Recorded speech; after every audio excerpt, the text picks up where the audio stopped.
बालेश्वर रे नीलगिरी रे भारत बंदर प्रभाव मध्य देखा मिली विभिन्न दाबी नहीं विभिन्न कृषक संगठन पक्षर बंद पालन फल गाड़ी चलाचल बाधा प्राप्त पंचलिंगेश्वर दर्शन पर आसुवा पर्यटक बस स्टाण्ड रे अटकी रही।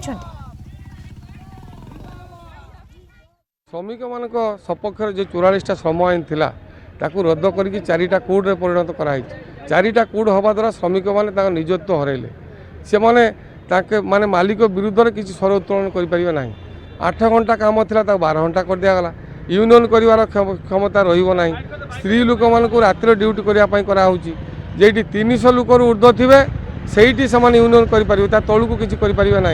बहु कथा रही तेणु श्रमिक मैंने निजत्व हर ब्रिटिश विरुद्ध में लड़ाई करके 44टा श्रम आईन हासिल करते।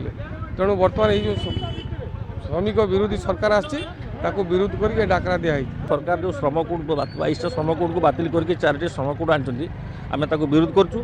जो कृषक मान जो डील कर अमेरिका सहित जो ट्रेड यूनियन डील कर घोर निंदा करुँ। बेकारी समस्या दर वृद्धि और विभिन्न आंचलिक समस्या को लेकिन आज आम बंद करुँ।